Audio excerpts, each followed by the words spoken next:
Ang buhay po na ito, napakaraming dapat gawin. Napakaraming dapat na tungkulin na magampanan.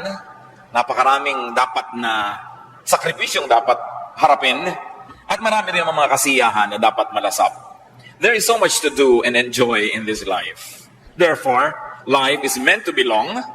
At least it should be long enough to do many nice and wonderful and great things. Sabi po sa Psalm 90 verse 10, a normal life is about 70 years.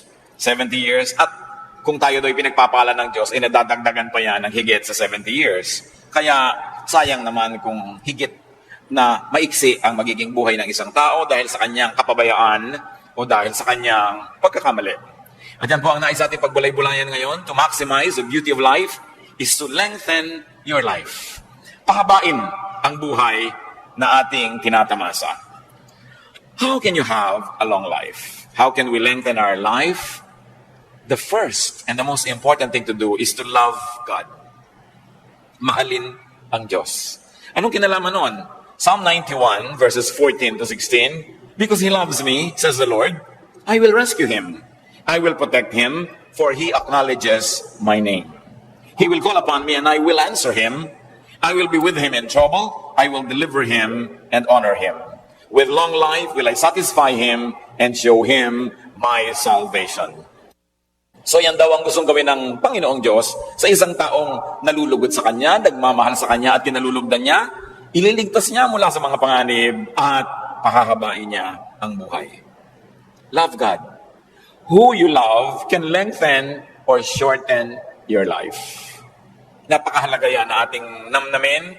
Kung sino ang minamahal natin ay pwede magpahaba o magpaiksi ng buhay natin. And when we add, whatever you love can lengthen or shorten your life. Ano bang ating hilig sa buhay? Ano bang gusto natin mga libangan, hobbies? Ano bang ating uri ng pamumuhayan, ng lifestyle? Yan yung nakakapagpahaba at nakakapagpaiksi. Bagamat, ang itinakda ng Panginoon ay isang buhay na mapayapa, mahaba at mabunga para sa lahat, pero tayong tao ay binigyan niya ng free will. Kaya meron tayong participation kung umiiksi o humahaba ang ating buhay. Kaya dapat may ginagawa tayong tama. At una dyan, love God. Then obey God's teachings and commands.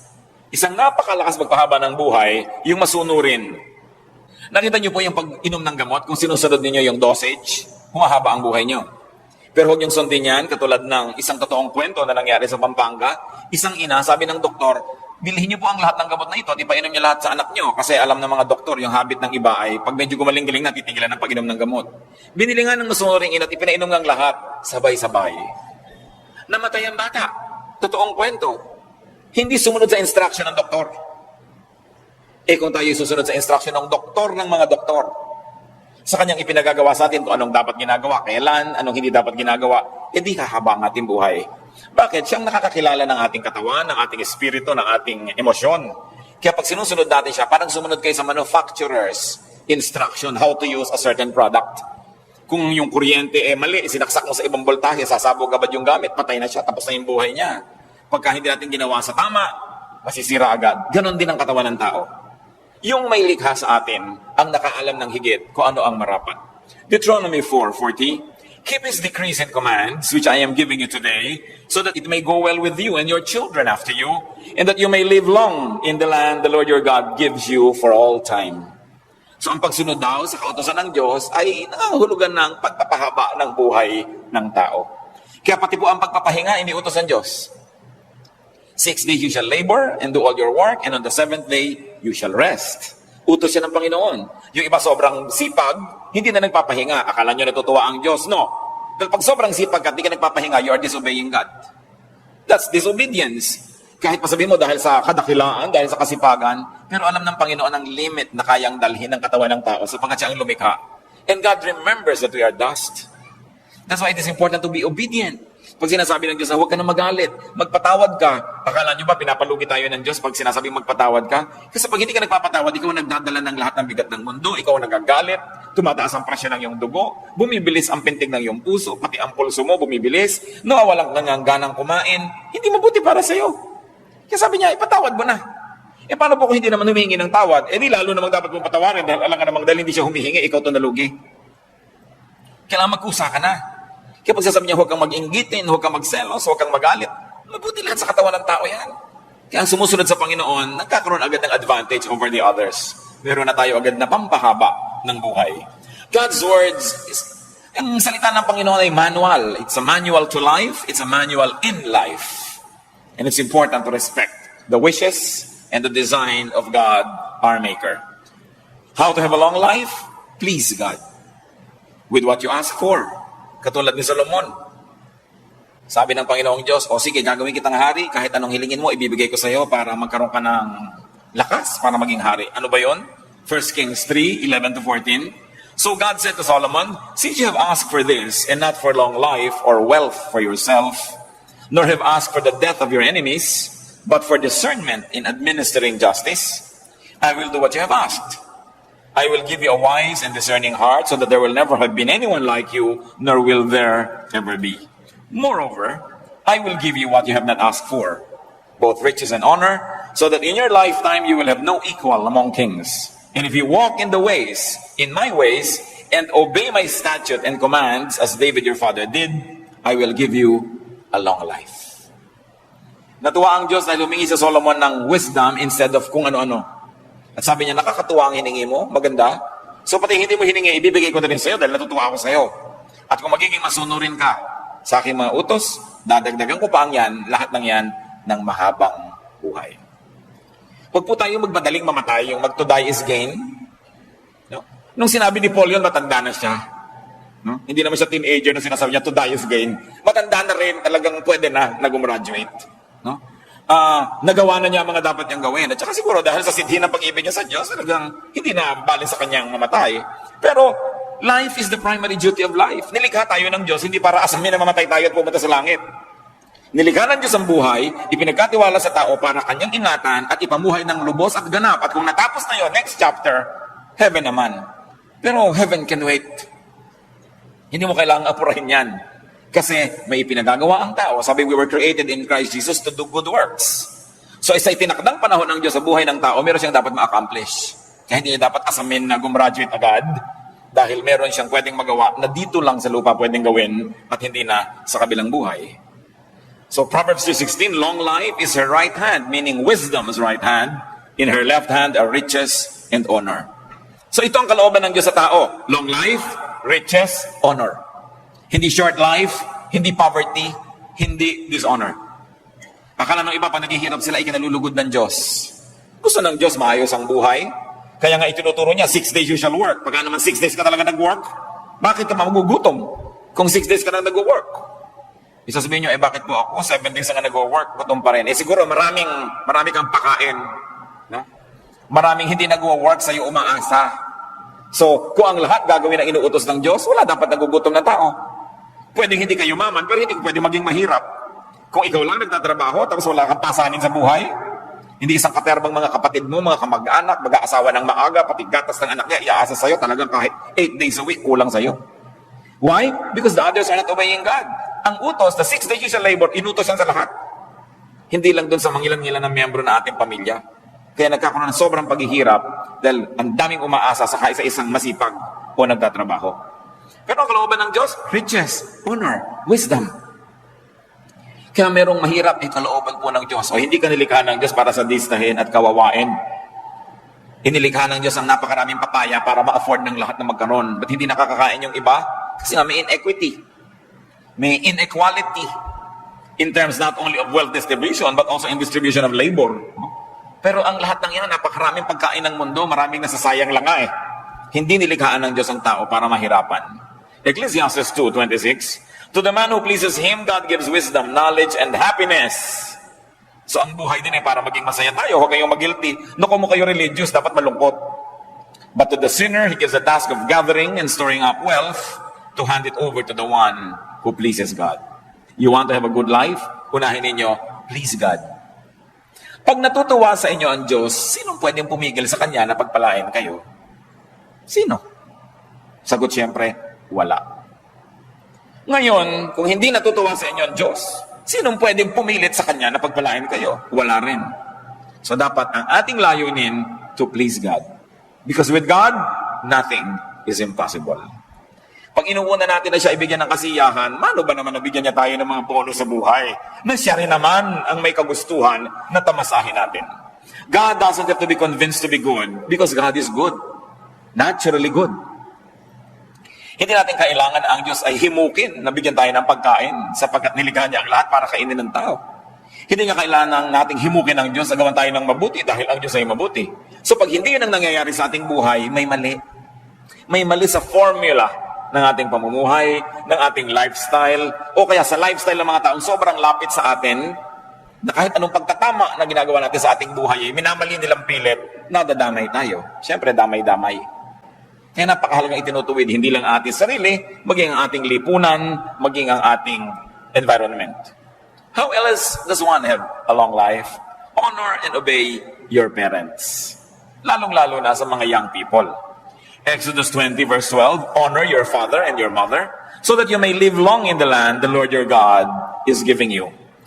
This commandment about honoring one's father and mother is very interesting and very unique, because among all the commands given in Exodus chapter 20, this is the only one that goes with the promise. Yung iba command lang, you shall not kill, you shall not commit adultery, you shall not do this, you shall not do that. Pero ito, honor your father and your mother, and when you obey it, the Lord will reward you with a long life. Mga kabataan, lalo na yung mga wala pang asawa, kung pipili kayo ng mapapangasawa, isa ang unahin ninyong tingnan, kung mabuti siyang anak.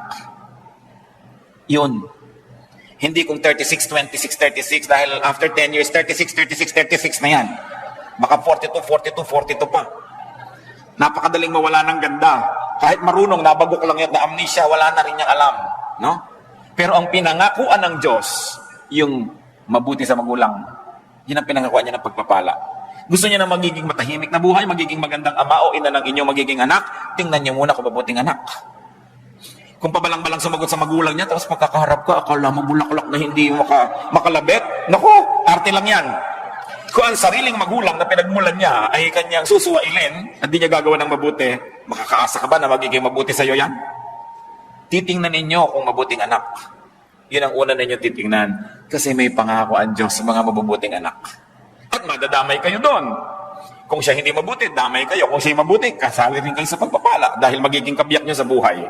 Ephesians 6:2-3, honor your father and mother, which is the first commandment with the promise that it may go well with you and that you may enjoy long life on the earth.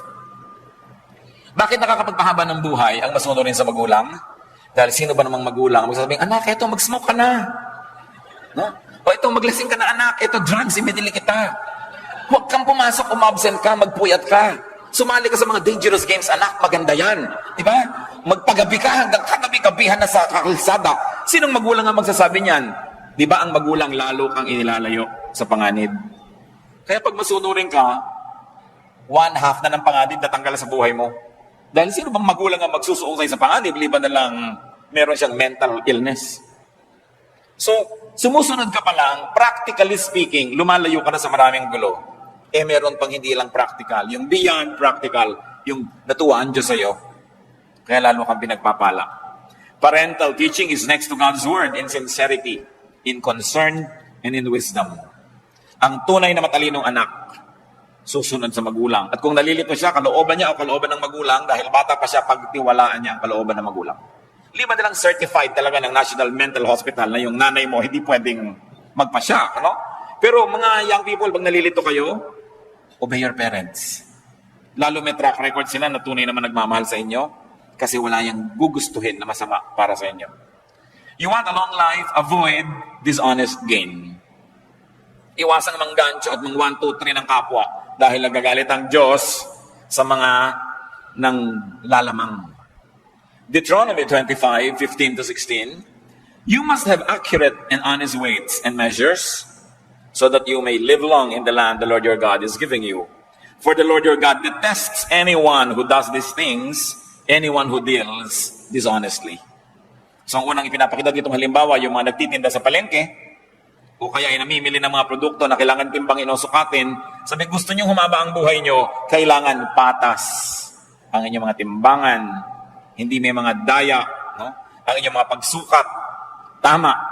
Sapagkat makadaya man kayo ng tao, hindi niya naman kayang dayain ng Diyos na nakamata sa lahat ng transaksyon. Sabi niya, binibigyan niya ng mahabang buhay yung nakakalugdan niya. Gusto niyong humaba ang buhay niyo, huwag kayong mandaya ng kapwa.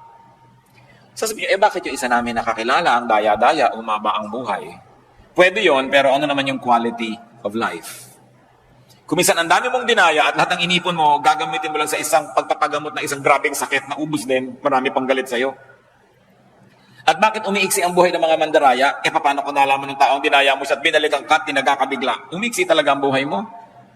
Dahil humahanap ka ng gulo pag nandadaya ka. Alam niyo kung ang lahat lang ng tao susundin ang salita ng Diyos, tahimik ang mundo. No? Peace on earth. Hindi mo kailangan ng Miss Universe para magka-peace on earth. Susunod ka lang talaga sa Diyos. Proverbs 28:16, he who hates ill-gotten gain will enjoy a long life. Yan daw mga namumuhi sa mga tinutubo sa pandaraya, magkakaroon ng mahabang buhay.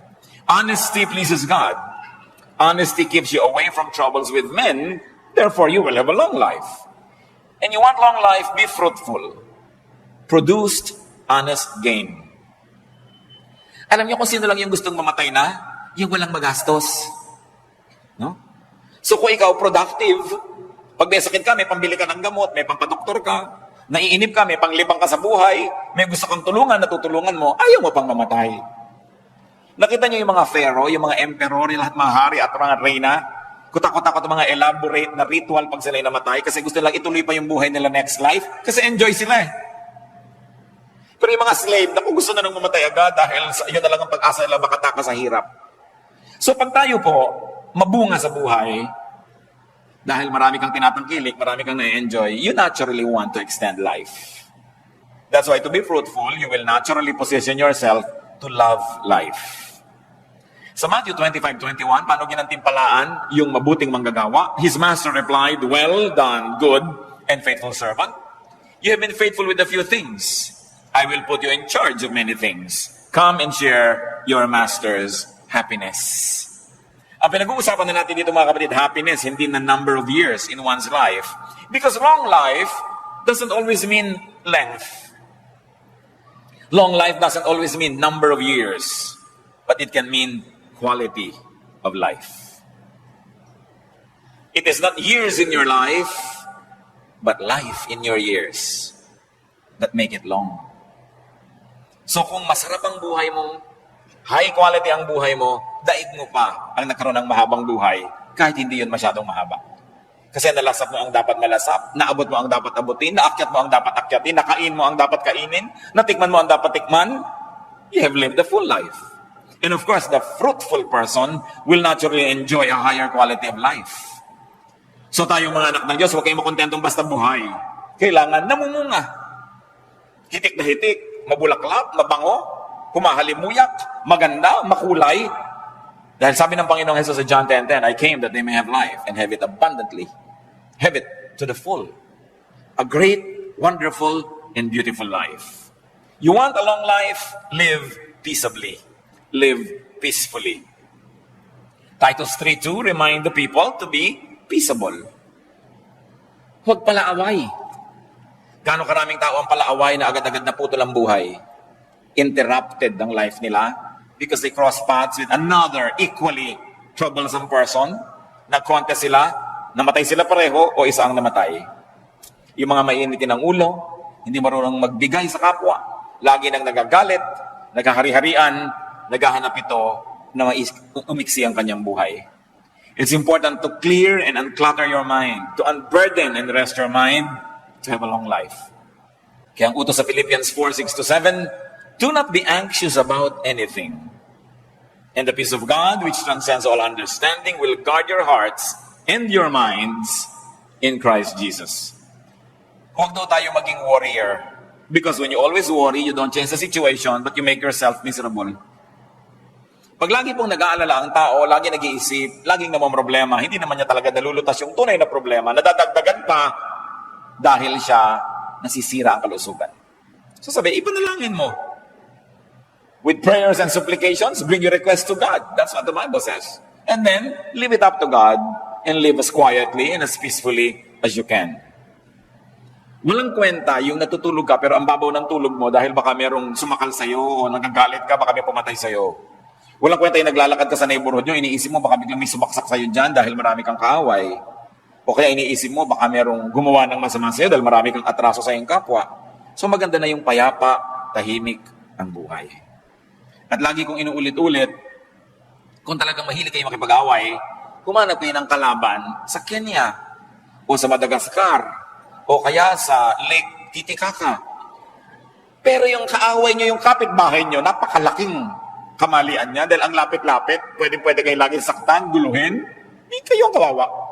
Lalong-lalo yung nakikipag-away sa kasambahay, hindi humahanap kayo ng napakalapit na problema kasi kasambahay nyo nakakasalubong nyo sa pinto. Tapos pag naunahan ka sa banyo, ang tagal-tagal nyo sa loob dahil sinasadista ka, hirap na hirap ka, iiksi talaga ang iyong buhay. Huwag na kayo maging banal, maging matalino na lang kayo, huwag kayong makikipag-away sa kasambahay. Lalo yung mag-asawa, mag-aaway kayo, tapos iisang hihigan yung kwarto, isang kama, napakahirap gawin yun sa buhay. Ang nakakapagtaka, ba't ang daming tao, ang kaaway, yung kasambahay, yung kapitbahay, yung malapit, and you are within their reach, and they can give you trouble, and you can make their life miserable, and they can make yours miserable as well. So be good, be godly, don't quarrel. But if you cannot be godly, at least be wise. You don't want trouble to come from very near because you are very, very vulnerable. Live peaceably. Ang walang atraso, tahimik ang buhay. Lengthen your life, live healthfully. At usong-uso na niya ngayon. Ang dami-daming spa, lahat gustong magpa-foot detox. Ang lahat ay umiinom ng mga herbs at kung ano-ano kasi gusto ng taong lumusog. Nag-gym, nag-exercise, kung ano pinagagagawa sa buhay. Dahil gusto ng tao ngayon, alam nyo, habaan ng buhay. Dahil kahit pa nga tayo reklamo ng reklamo, ang totoo ay masarap ang buhay. Kung hindi ba naman masarap yan, dahil gusto mong panghabaan. No? So hindi dapat reklamo ng reklamo ang tao and live healthfully. Take care of your body. Your body is the temple of the Holy Spirit. And if that doesn't appeal to you, at least think that your body is the only temple of your own spirit. Kapag yung temple mo, sira-sira, giba-giba, ano mangyayari sa sarili mong spirituality? Your body is the only physical seat of your life. Nakita nyo, pag bumigay na ang katawan, tapos na ang lahat. Tapos na ang mga pangarap, tapos na ang mga inaasahan, tapos ang excitement. Pagka ang tiyan ayaw na mag-digest o ayaw tumanggap ng pagkain, wala nang appeal ang lahat ng pagkain. No? Wala nang kahulugan ng anumang bagay. Anong kahulugan ng mga kulay? Anong kahulugan ng magagandang hugis sa isang nabulag? Anong kahulugan ng lahat ng tunog sa isang bingi? So anong kahulugan ng ganda ng mga tanawin kung napakasakit ng nararamdaman mo sa loob ng iyong mga buto? Baliwala.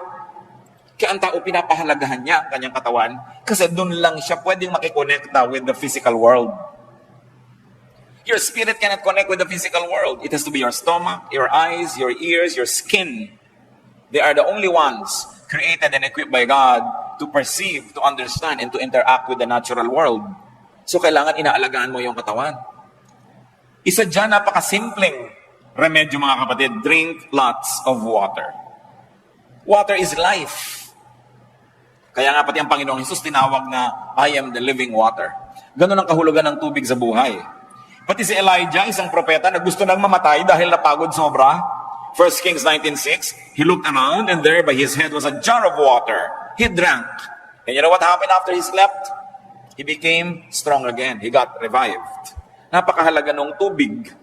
And most people, at least 85% of people, are dehydrated. We don't drink enough water. Ang dami nating ipinapawis, ang dami nating ini-excrete ng mga liquids, but very few people really drink enough water. Si Daniel, no, at ang kanyang mga kaibigan na Shadrach, Meshach, and Abednego, sila yung mga royal boys sa Judah, sa Israel, pero nung sila yung naging mga bihag sa kaharian ni Nebuchadnezzar, pinapakain sila ng king's food, pinapainom ng king's wine, they refused. Sila ayaw namin kumain ng mga matataba na pagkain na yan, mga masasarap na pagkain ng hari at uminom ng kanyang mga alak. Pakainin niyo lang kami ng gulay at painumin kami ng tubig. Sabi nung nagbabantay sa kanila, dahil mga prinsipe naman sila, mahalaga rin sila. Aba, mapapahamak ako pagka nakita kayo ng hina. Pakainin niyo lang kami ng gulay at painumin ng tubig 10 days, then test our strength.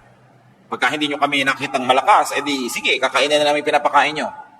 At sinubok nga yun at nakita sila higit na malakas kaya sa kumakain ng karami-raming rich foods and rich drinks. Daniel 1:12, please test your servant for 10 days. Give us nothing but vegetables to eat and water to drink. At hindi sila nalugi.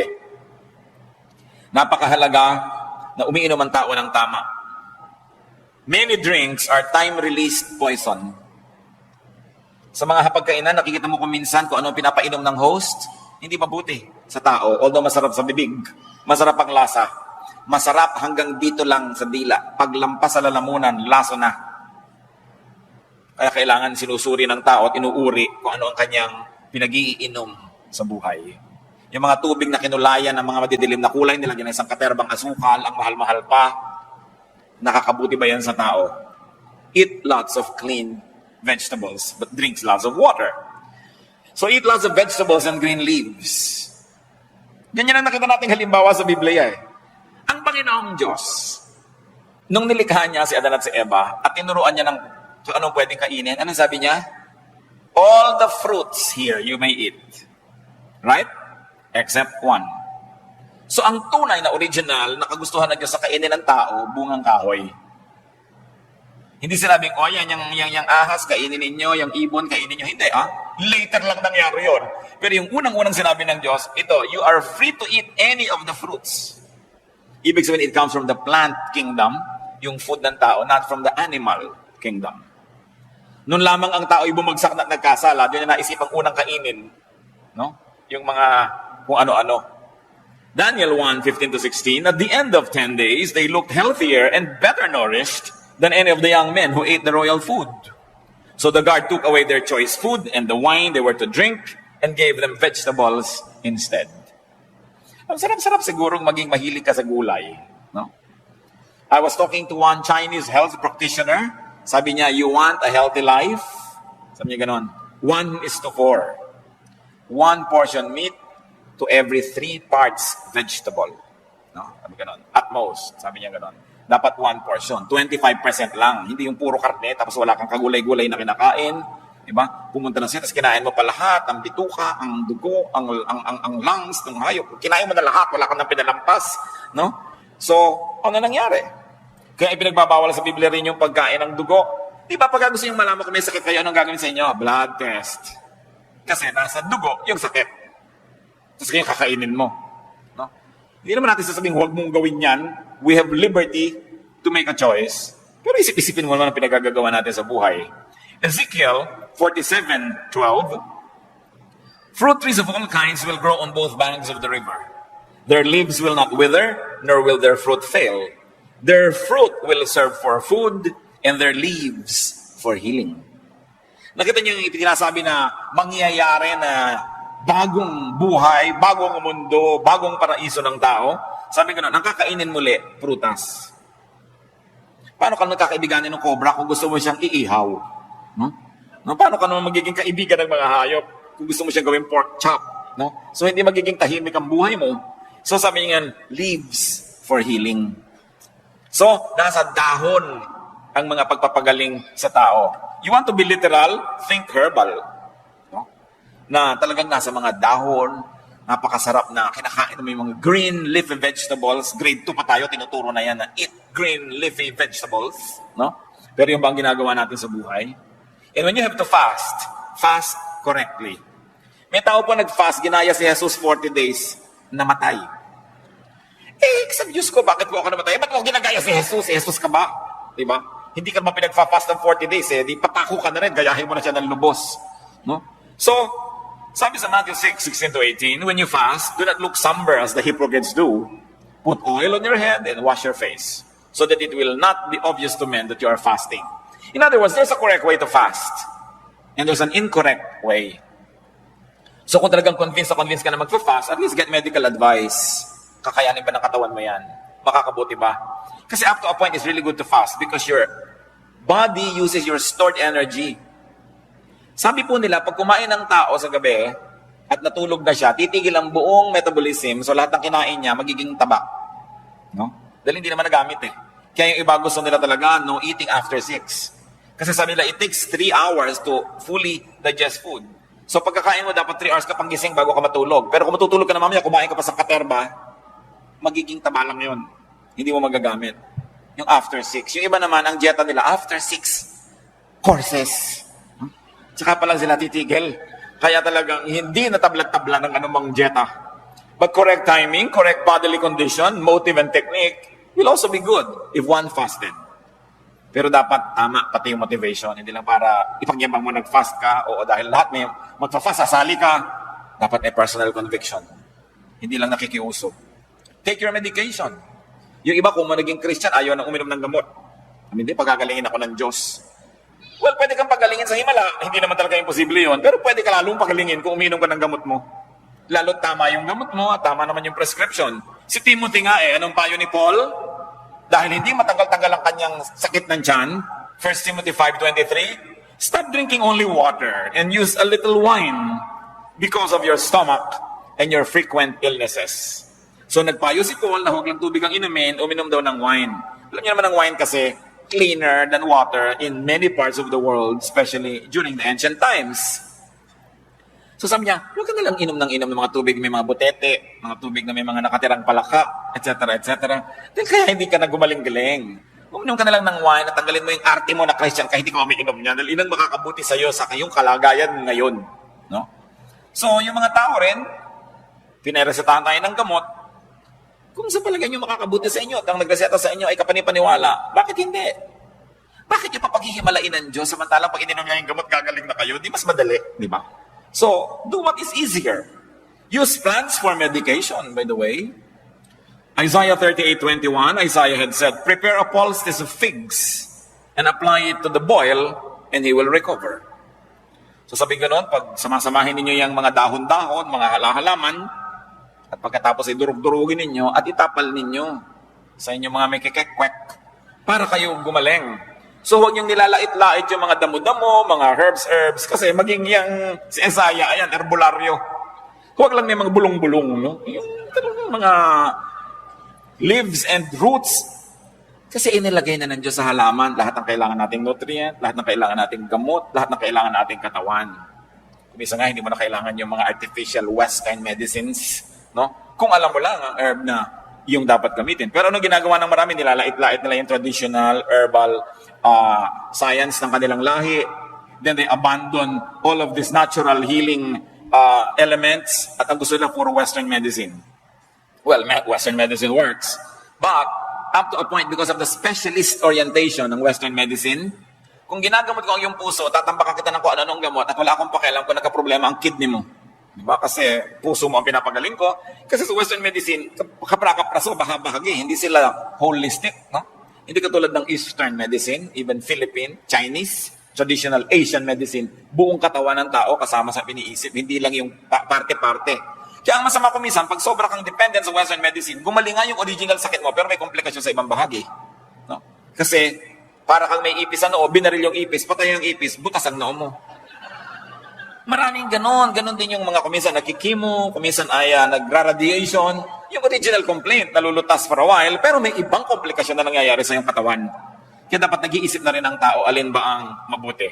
Sapagkat hindi natin kailangan umalis sa Biblia para maghanap ng ganito mga halimbawa. Kitang-kita natin, pati ang kanilang pagpapalakas sa kanilang katawan. So do not belittle herbology, do not belittle the traditional use of herbs, except that it must be done in the right way, and of course, in a hygienic procedure. Live healthfully, have enough rest and sleep. Tulad po ng binanggit natin kanina. May hangganan ang kaya ng katawan ng tao. At ang taong maka-Diyos, igagalang niya yung hangganan na yon. Don't burn your candle at both ends. Kailangan, meron talagang pahinga. 1 Kings 19:4-5, referring to Elijah, he came to a broom tree, sat down under it, and prayed that he might die. I have had enough, Lord. He said, take my life. I'm no better than my ancestors. Then he lay down under the tree and fell asleep. Sa bigat ng mga problema na dumating sa buhay ni Elijah, maging siya na napakadakilang propeta ay ginusto ng mamatay. Pero nung siya ay nakapamahinga, nakainom ng tubig, nakakain ng konting tinapay, na iba ang kanyang orientasyon, lumakas ang katawan at gusto na naman niyang mabuhay. Hindi ko alam kung may kasama tayo dito na kumisan gusto na mamatay. Pero nawa, wala. Pero kung meron, baguhin nyo lang chemistry ng blood nyo, may iba yan. Ibahin nyo lang. Kumain kayo ng halo-halo. No? Magngat-ngat kayo ng panotsa. Kumain kayo ng pulot. Eat anything that gives you energy. Baka sa ilang sandali lang, sabi mo kanina, Lord, gusto ko nang mamatay. Nung makakaisa mo, Lord, joke only. Kung kayo'y parang nagnanais mamatay, sobra kayong depressed, kumain kayo ng kung ano. Kailangan baguhin nyo ang chemistry na inyong blood dahil maiiba ang andar na inyong utak. Importante yon. So kung meron sa inyo, tandaan nyo yan. Ano? Kung ano man yun, lalo yung gusto nyong kainin ninyo. Halimbawa, baling tumaba na kayo ng konti, isang araw lang naman, isang kain. Pero when you are depressed, remember this. If you're going to remember this whole night, remember this only for this one thing. If you're depressed, change your body chemistry. Change it. Immediately eat something that you probably not eaten in a long time. Kahit ayaw ng katawan mo, kainin mo siya. Pag naiba ang body chemistry, maiba ang takbo ng iyong utak. Take it from Elijah. And rest. Kailangan ng pahinga. Long life means happiness. But remember this, happiness can also mean long life. Lengthen your life with happiness. Maraming problema ang mundo. Bakit kayo laging nanonood ng dramang malungkot? Bakit? Tigilan ninyo ang panonood ng malulungkot na drama. Dahil pinapalungkot lang kayo. Bakit kayo magpapalungkot ng sarili? Bakit hindi na kayo magbaril sa sarili? Mas mabilis. Kita nyo ang Pilipinas, kaya ang dami-dami sa buhay na gulo, away-awayan ng mga kamag-anak, mga aliliit na bagay, awayan sa churches. Kasi pinagpapanood ng drama, sampalan ng sampalan, awayan ng awayan. Iisa lang naman ang formula, hindi niya anak ito, yun ang anak talaga. Mamaya, isa lang nakakaalam, papahabain ng kwento. Nagpapaulol naman kayo sa mga kwentong ito. It's a waste of time. No? Walang mabuting maidudulot sa ating lipunan ng panonood ng mga ganyang drama. No? At pakikinig na sari-saling drama. At kung kayo naman mahilig lang manood ng horror, lalo na. Yung natatakot kayo, kinakabahan kayo, napapatili pa kayo, at nagbayad pa kayo, ha? Tapos pupunta sa church para maipanalangin, makakita ng magagandang bagay, umawit, at makarinig ng sermon, tapos pagdaan ng basket, hindi nakikita. Pero nagbabayad para manood ng horror, nagbabayad yan doon sa mga sasakyan na pinaghahampasan ng katawan nila sa hangin, yung mga hilong-hilong kapag baba mo, nagbabayad. Yung mga tao talaga, ba't di gamitin ang utak? So huwag kayo nagsasasakay sa mga ganun. Kailangan ko pa magpupunta rito para sabihin sa inyo yun? Huwag kang manood ng horror dahil natatakot ka. Huwag kang manood ng drama dahil nalulungkot ka. Maiksi ang buhay, kontian niyo yung lugar para sa lungkot. Kasi kahit hindi kayo umimbento ng lungkot, kusayang darating sa mga tamang panahon. Mamamatayin tayo ng kamag-anak. So huwag na kayong umiyak dahil may namamatay sa TV na drama. No? Dahil buhay na buhay pa yung artista doon at nagsha-shopping na sa kinita niya, kaya naman lungkot na lungkot pa. There will be enough people around us who will die. So don't grieve artificially for this kind of deaths that are fictitious. No? Huwag niyong galitin ang sarili niyo dahil napakasama nung kontrabida, galit na galit kayo. Ang dami nang nakakagalit talaga sa totoong buhay. Dinadagdagan niyo pa. Kung ako talaga, ipagbabawal ko ang ganyang mga drama-drama. No? Hindi mabuti sa ating lipunan. Malungkot na lang siyempre sa mga artist at producer. Umimbento kayo ng mas masaya. No? Yung mas maganda, yung nakaka-edify. Life is God's gift. You agree? So love life. Celebrate life. Live life to the fullest. Lengthen your life. And if I may end in this, brothers and sisters, help other people lengthen their own lives. Huwag niyong paiksiin ang buhay ng inyong kapwa dahil tinotorture niyo. Payagan niyo rin silang sumaya. Bigyan niyo rin sila ng lugar. Huwag niyo silang dominahin. Huwag niyong diktahan. Tigi-tigisa lang tayo ng buhay. Hindi ko mo kayo ang may pera, pero ang may kapangyarihan, didiktahan niyo ang inyong kapwa. Kasi siya man, isa lang ang buhay niya. Live your life the best way you can and let others live theirs. Aming Diyos, salamat sa mga paalala niyo na ang buhay ay masaya, maganda, mabuti. And life has enough sorrows, enough troubles, enough problems that we should not invent sorrows and problems anymore. Turuan niyo kami, Lord, to be selective. Kung anong pinapanood, anong pinapakinggan, anong dinidinig, ano ang pinag-uubusan namin ng lakas. Nang ang maiksing panahon dito sa lupa, ay matamasa namin ang lahat ng dapat tamasahin, magawa ang lahat ng misyong ipinagagawa mo, walang maaksaya. Psalm 90 verse 12 says, teach us to number our days. So Lord, teach us to number our days. To be thankful for every day. To be thankful, O Lord, for work and for rest. At nang sa ganun, Panginoon, ang buhay namin, huwag naming kabagutan, huwag namin pagsawaan at lalo naman huwag namin gustuhin wakasan. Isang malaking kataksilan sa inyo na nagbigay ng buhay, na aksayahin namin ang buhay na ito. Teach us, O Lord. Matuto kami na maghanap buhay doon sa talagang kung saan kami mag-enjoy. Turuan niyo po kami na ilagay ang sarili namin kung saan kami mamumunga ng pinakamarami at saan kami magiging kapaki-pakinabang. Magbulay-bulay tayo mga kapatid. Walang buhay na dapat masayang. Kung mayroong buhay na nasasayang, mag-isip ngayon din, ibahin ang pamamaraan. O kaya may mga bahagi ng buhay natin na alam natin nasasayang, palitan ang pamamaraan ng pamumuhay.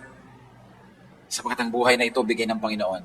Napakaraming magaganda siyang iniwan along the way to be discovered by everybody who travels well and who travels correctly. Let us have time for reflection. Pasalamat tayo sa Diyos sa ating buhay. Ipagpasalamat niyo mga kapatid ang mga magagandang bagay na tinatamasan niyo sa buhay. At ipasa Diyos natin yung mga bagay na hindi pa nangyayari pero gusto natin. Identify your own habits, your own style that makes your own life miserable. Kailangan ng pagbabago ng isip, pagbabago ng style so that we can have a full, meaningful, and abundant life. Life is a gift. Let's be alone with the Lord and listen to the prodding of the Holy Spirit.